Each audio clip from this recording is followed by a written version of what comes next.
Tales of Berseria for the PlayStation 3 and PlayStation 4 tells the tale of Velvet Crow, a young warrior in training who was betrayed by her master and brother-in-law Arturius Colbrand. During the night of the Bloody Moon, Arturius sacrificed her little brother in order to summon many holy spirits into the world. All of this was for the sake of fighting against the Demon Blight infestation, which is turning humans into demons. The only major problem I have with this game is the protagonist. Velvet may be the worst protagonist in the whole series. However, I'm not saying she is the absolutely worst character ever. I've seen much worse than her. I think she's fine as a character overall. I just think she doesn't work as a protagonist, because the only thing she cares about is her revenge and nothing more.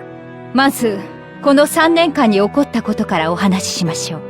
今、世界には多数の大魔師が存在し、組織だってゴーマに対抗を。いえ、アルトリウスはどこだ？守る義理なんてないからよ。それにしても、そんな珍しいコイン、どこで手に入れたの？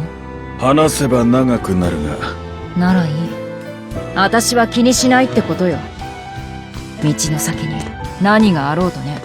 And when the protagonist shows no interest for anything around her, chances are the player will think that everything in the game is boring and worthless too. But I guess there are people who will still love Velvet anyway. If you ever wanted a cute gender-bender version of Uchiha Sasuke to be the protagonist, I guess you will be quite pleased with Velvet.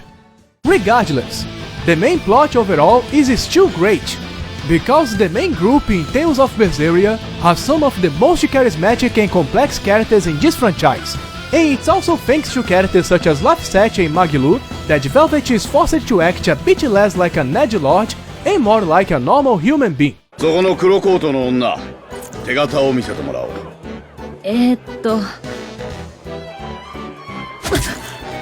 この未熟者、奇術師見習いの基本はにっこり笑顔と教えたじゃろうが。ご覧の通りくせ者揃いの我が一座、その名も紛る奇術団と称しまする。ほれ、兵士様のご不審を解くのじゃ。お前の得意芸、鳩を出してみせよ。は？すみません、師匠。仕込みを忘れました。なんと情けないやつじゃ。芸の道をいかに心得おるか。お詫びに鳩のモノマネをせい。はとまね。ほ。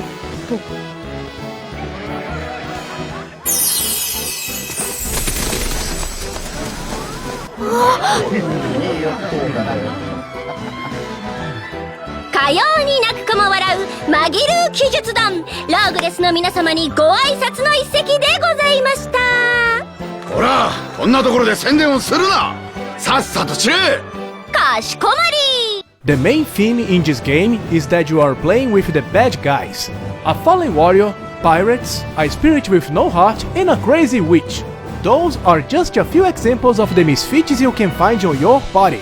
The writers also did a good job at keeping the story in a grey area.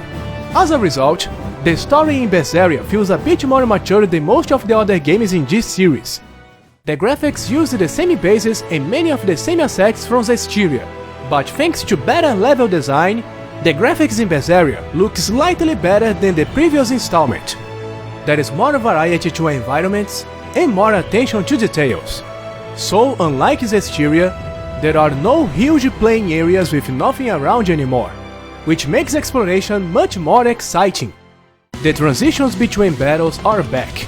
The battles are still taking place in the same locations you were exploring before the battle starts, but now, the positions of the characters can be changed automatically once the battle starts to avoid weird enemy placements and camera issues. As a result, there are no problems with the camera anymore. The battle system is very similar to the one from Zestiria.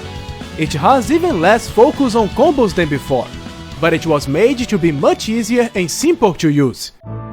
The difficulty level is pretty low.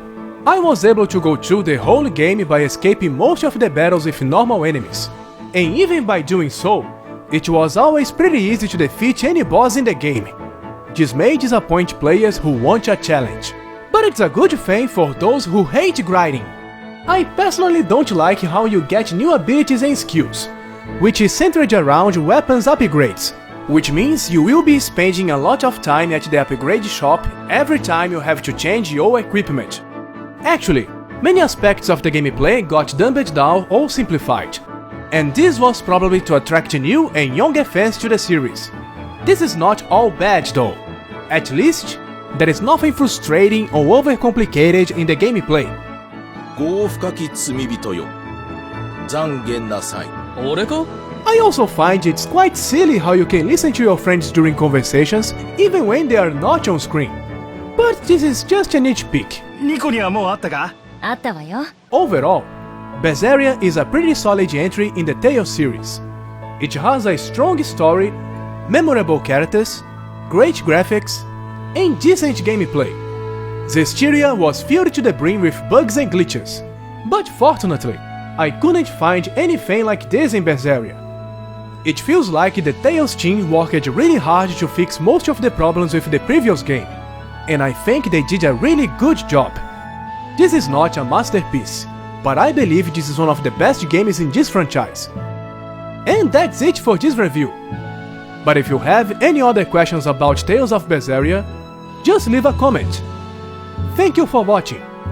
Bye!